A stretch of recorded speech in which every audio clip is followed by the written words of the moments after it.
वो जनरल के सिस्टम में वायरिंग कैसे करते हैं इंडोर यूनिट की तरफ, आइए हम विस्तार पूर्वक समझते हैं और स्टेप बाय स्टेप सीखते हैं। अभी आप देख सकते हैं ये वो जनरल का मेरा 7.5 TR का डक्टेबल यूनिट है और इसका हम वायरिंग बताने वाले हैं। वो जनरल के 7.5 TR का जो डक्टेबल यूनिट है, ये डक्टेबल यूनिट ही नहीं, इसमें जितना भी आप इंडोर यूनिट है, चाहे डक्टेबल हो, चाहे कैसेट हो, चाहे वन वे हो, चाहे फोर वे, चाहे हाईवाल हो, कोई सा भी हो वो जनरल में, तो उसका जिस तरह इसमें आप वायरिंग करेंगे सेम उसी तरह उसमें भी आप वायरिंग कर सकते हैं। और कम्युनिकेशन के बारे में इसमें बताएंगे और एड्रेस सेटिंग के बारे में बताएंगे, कैसे एड्रेस सेटिंग होता है, फुल डिटेल देखते रहिए। आप ये देखिए, सबसे पहले यहाँ पे आप देख सकते हैं, यहाँ पे पावर सप्लाई है, यहाँ पे एल लिखा हुआ है और यहाँ पे एन लिखा हुआ है। तो इसमें क्या हुआ, इसमें आप पावर सप्लाई जोड़ सकते हैं, ये सिंगल फेज है। जैसे कि इसमें रेड जोड़ेंगे लाल वायर और इसमें ब्लैक जोड़ेंगे काला वायर, और यहाँ पे जो दिया है ये अर्थिंग का दिया है, आप इसमें अर्थिंग का वायर जोड़ सकते हैं। अब आगे चलते हैं कम्युनिकेशन में। ये अपना कम्युनिकेशन का वायर है। अब इसमें कम्युनिकेशन और रिमोट कंट्रोल किस तरह जोड़ा जाता है आप देखिए। अभी यहाँ पे आप यहाँ देख सकते हैं, यहाँ पे X1 लिखा हुआ है, X1 और X2 लिखा हुआ है। तो X1 जो होता है और X2 जो लिखा होता है, इसके नीचे लिखा है ट्रांसमिशन। ट्रांसमिशन का मतलब होता है अपना जो कम्युनिकेशन केबल होता है, इसको इसमें जोड़ा जाता है। X1 में आप रेड वायर जोड़ेंगे और X2 में आप ब्लैक वायर जोड़ेंगे, और यहाँ अर्थिंग, अर्थिंग में आप कुछ भी नहीं जोड़ेंगे। अभी इसके आगे देखिए, यहाँ लिखा है रिमोट, रिमोट कंट्रोलर, मतलब इसमें रिमोट का वायर जोड़ा जाता है। और इसमें देखिए Y1 लिखा है, Y1 में आप रेड वायर जोड़ेंगे, Y2 में आप ब्लैक वायर जोड़ेंगे, Y3 में आप अर्थिंग का वायर जोड़ेंगे। लेकिन अर्थिंग नहीं भी जोड़ेंगे कोई प्रॉब्लम नहीं है, आप इसको रिमोट कंट्रोल में आर रेड और ब्लैक Y2 में जोड़ सकते हैं। ये आपका हो गया CRC का, सॉरी ये होगा कम्युनिकेशन का और ये CRC का। यहाँ तक आपका वायरिंग कंप्लीट हो गया है। अभी आप चलते हैं एड्रेस सेटिंग में। ये आप देख सकते हैं नीचे लिखा हुआ है IU और A लिखा है। IU का मतलब होता है इंडोर यूनिट, AD का मतलब होता है एड्रेसिंग, मतलब इंडोर यूनिट का एड्रेसिंग कर सकते हैं। और इसके नीचे देखिए लिखा है REF AD, मतलब REF का मतलब होता है रेफनेट यूनिट, रेफनेट, और AD का मतलब है ड्रेसिंग, रेफनेट का एड्रेसिंग कर सकते हैं। इसके नीचे दिखा है, देखिए RCAD लिखा है, देखिए RCAD लिखा है। तो RC का मतलब होता है रिमोट कंट्रोल, AD का मतलब एड्रेस सेटिंग, रिमोट कंट्रोल का भी आप एड्रेस सेटिंग कर सकते हैं। लेकिन मुझे यहाँ पे सिर्फ करना है इंडोर यूनिट का एड्रेस सेटिंग, तो हम चलेंगे इंडोर यूनिट पे एड्रेस सेटिंग करने। IU एड्रेस सेटिंग मतलब इंडोर यूनिट पे एड्रेस सेटिंग। इसके ऊपर आप देख सकते हैं, यहाँ पे लिखा है X1 और यहाँ पे लिखा है X10। तो आप जब X1 होता है, ये X1 और X10 लिखा है, तो X1 का मतलब होता है आप 1 से 9 तक आप इंडोर इसमें कनेक्ट कर सकते हैं। और X10 का मतलब होता है आप 10, 11, 12, 13 से लेके 99 तक इसे आप कनेक्ट कर सकते हैं। और वो किस तरह करते हैं चलिए हम डिटेल से समझाते हैं। तो सबसे पहले जैसे मान के चलिए हमारा सिस्टम है, करीब 2-3 सिस्टम है या एक भी सिस्टम है, तो उसमें जितना इंडोर है, मान के चलिए इंडोर अपना 25 इंडोर है। तो पहले हम लोग किस तरह सेट करेंगे, जैसे अगर मुझे एक इंडोर का देना है तो यहाँ पे X1 को घुमाऊँगा, 1 पे कर दूँगा। तो यहाँ पे देखिए अभी मैं 1 पे सेट कर दिया हूँ, आप देख सकते हैं यहाँ पे, सॉरी 1 पे सेट हो गया है। ये रेड वाला है, 1 पे हो जाना चाहिए।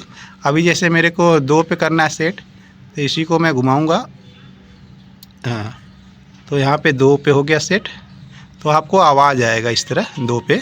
जैसे 3 पे करना है सेट, तो 3 पे इसको सेट कर दूंगा मैं। ये जो नोब दिख रहा है ये कटा हुआ, ये 3 के सामने होना चाहिए, मतलब ये 3 पे सेट हो गया। सिर्फ अभी 4, 5, 6, 7, 8 इस तरह आप सेट कर सकते हैं।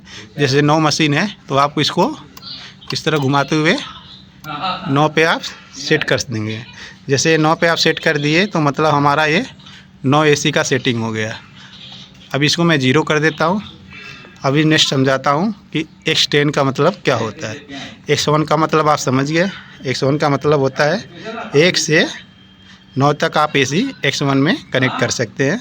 अब 10 का चलते हैं। X10 का मतलब क्या होता है उसके बारे में बताते हैं। X10 का मतलब होता है जैसे हमारा 10 हुआ, 11 हुआ, 12 हुआ, 13, 14, 15 AC जितना भी AC हो, 15, 16 से लेकर 99 तक ऐसे आप इसमें कनेक्ट कर सकते हैं। तो जैसे अभी मुझे 10 सेट करना है तो X10 को मैं ऐसा घुमाऊंगा 1 पे। अभी ये मेरा 1 पे सेट हो गया है। और जो हमारा ये है, सॉरी X1 अभी इसको 0 कर दिया था। X1 अभी 0 पे रहना चाहिए, तो ये 0 पे रहेगा X1 और ये अपना X10 1 पे। तो इसका मतलब आपका एड्रेस सेटिंग 10 हो गया है। अभी इसी तरह मुझे 11 सेट करना है, तो आप क्या करिएगा, और इसके बाद जैसे आपको 11 करना है तो इसको 1 ही रहने दीजिए। अब इसको क्या कीजिएगा, X1 को आप 1 पे कर दीजिए, मतलब ये 11 हो गया।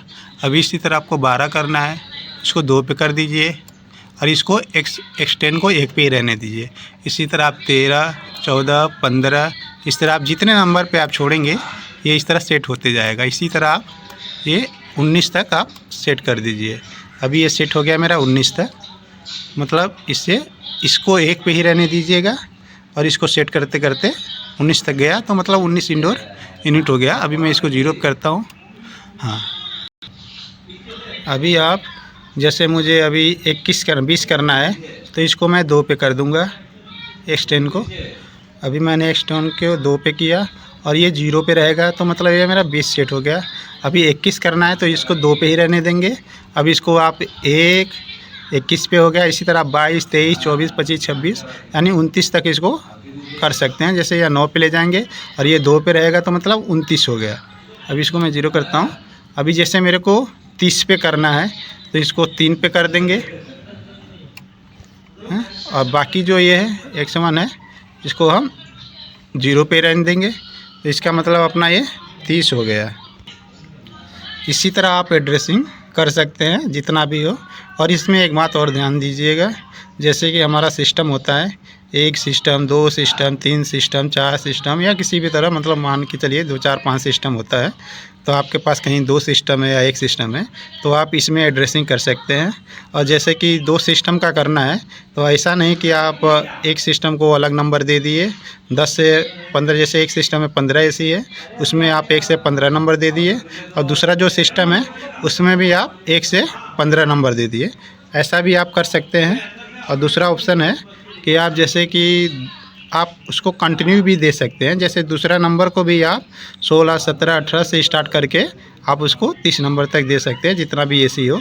इसी तरह आप तीसरा जो आपका सिस्टम होगा, इसी तरह तीसरे में भी आप उसी तरह, जैसे तीसरा आपका, जैसे यहाँ 30 AC ख़त्म हो गया, 2 सिस्टम है, तीसरा 31 से स्टार्ट हुआ तो 31 से स्टार्ट करो, चाहे उसका 40 तक ख़त्म हो जाए, चौथा स्टार्ट करना है उसके बाद स्टार्ट करो। इसी तरह आप सिस्टम में नंबर देते चले जाएंगे, 1 से 99 तक आप नंबर दे सकते हैं। चाहे सिस्टम 2 हो चाहे 4 हो, जितना भी हो आप सेट कर सकते हैं।